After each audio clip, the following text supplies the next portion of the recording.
শবে বরাতের আমল, শবে বরাতের তিনটে বিষয় বোঝেন। একটা হলো শবে বরাতের রাত্রিতে, অর্থাৎ আবারও বলছি শবে বরাত বলছি, আপনারা রাগ করেন না, নিসফে শাবানের রাত্রিতে, মধ্য শাবানের রাত্রিতে আল্লাহ তাআলা বান্দাদের গুনাহ মাফ করেন। এটা সহিহ হাদিস।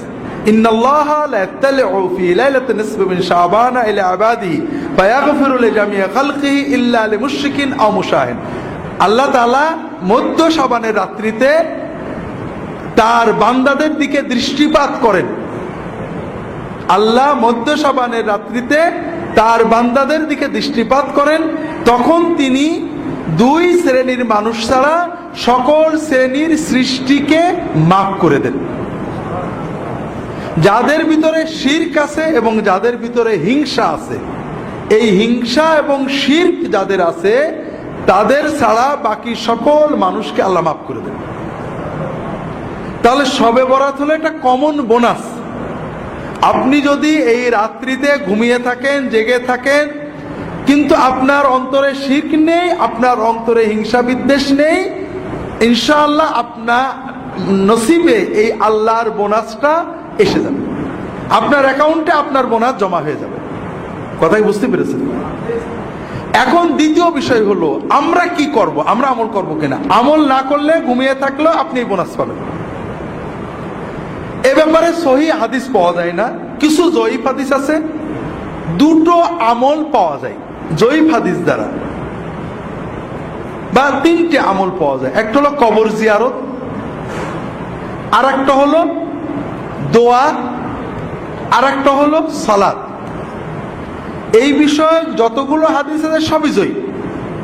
তবে যেহেতু এই রাত্রের ফজিলত সহিহ, এই রাত্রে কেউ যদি অন্যান্য রাতেও তাহাজ্জুদ পড়ে, এই রাত্রে একটু কিছু বেশি পড়েছে, অন্যান্য রাত্রেও দোয়া করে, এই রাত্রে বেশি করেছে, এটা অনেক আলেমই মুস্তাহাব, জায়েজ, বৈধ, সুন্নতের ভিতরে থাকবে বলে মত প্রকাশ করেছেন। আমরাও মনে করি যদি কেউ ব্যক্তিগতভাবে এই রাত্রিতে দোয়া করেন, এই রাত্রিতে আল্লাহর কাছে দোয়া করেন বা সাধারণ তাহাজ্জুদ পড়েন, কিয়ামুল লাইল করেন, এটা নাজায়েজ হবে না, ইনশাআল্লাহ বিদআত হবে না। তিনটে কারণে। একটা হলো সুন্নত দ্বারা ফজিলত প্রমাণিত।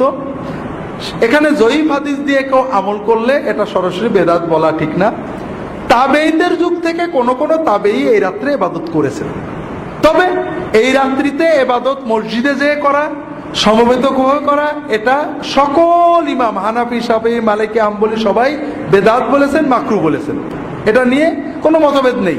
এই রাত্রি ইবাদতের জন্য মসজিদে যাওয়া, দলবদ্ধ হওয়া, সুন্নত ইবাদতও দলবদ্ধ হয়ে করা, এটা বেদাত বলা হয়েছে এবং মাকরুহ বলা হয়েছে। হানাফি ফিকহের সব কিতাবেই পাবেন।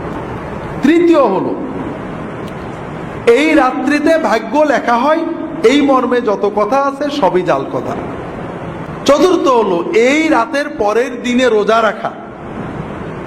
আমাদের সমাজে প্রচলন আছে এই লাইলাতুন নিসফে মিন শাবানের পরের দিনে রোজা রাখার ব্যাপারে দুটো হাদিস আছে, দুটোই জাল পর্যায়ে। তবে শবে বরাতে রাসূলুল্লাহ বেশি রোজা রাখতেন, 1 তারিখ থেকে 15 তারিখ পর্যন্ত রোজা রাখতেন। আর 13, 14, 15 রোজা রাখা তো নিয়মিতই সুন্নত। কাজেই যারা রোজা রাখতে চান 13, 14, 15 রাখবেন। সব মাসেই রাখার চেষ্টা করবেন। শাবানে যেহেতু রাসূলুল্লাহ বেশি রাখতেন, আপনারা রাখতে পারেন।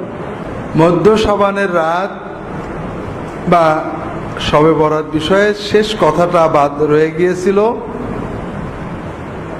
সেটা হলো আমরা বুঝলাম রাতটার সুন্নত নাম হলো মধ্য শাবানের রাত, আর এই রাত্রি হলো আল্লাহ তাআলা বান্দাদের মাফ করেন।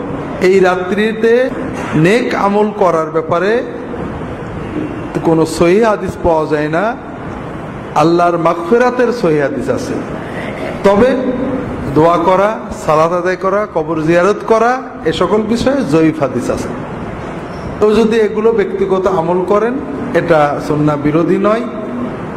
তবে এই রাত্রিতে রুটি খাওয়া, উৎসব করা, বাতি জ্বালানো, এরপরে মসজিদে সমবেত হয়ে ইবাদত বন্দেগী করা, এগুলো বিদআত। এবং প্রায় ফিকহের সকল কিতাবে, হানাফি মাযহাব, শাফিঈ মাযহাব, বিভিন্ন কিতাবে বারবারই এই ধরনের কাজগুলোকে বিদআত বা মাকরুহ লেখা হয়েছে। মাকরুহ তাহরিমি লেখা হয়েছে। এখানে একটা বিষয় খুবই জরুরি, সেটা হলো আমরা রাসূলুল্লাহ সাল্লাল্লাহু আলাইহি ওয়াসাল্লাম এবং সাহাবীদের জীবনে শবে বরাতের সাহাবীদের আবু বকর, ওমর, ওসমান, আলী রাদিয়াল্লাহু তাআলা আনহুম আজমাইন, খোলাফায়ে রাশিদিনের যুগে দেখেন শবে বরাতের কোনো হাদিস পাবেন না।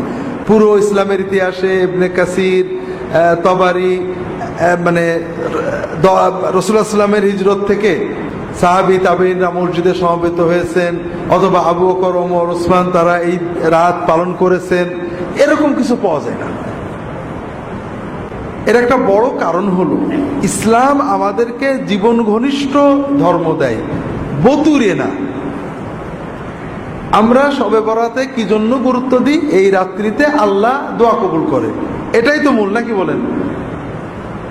এটা মূল না যে আমরা হুজুররা ওয়াজ করেছেন এই রাত্রে সন্ধ্যা থেকে আল্লাহর পক্ষ থেকে ঘোষণা দেওয়া হয় যে দোয়া করবে, কবুল করবে, এরকম আছে না? এই হাদিসটা জয়ীফ, তবে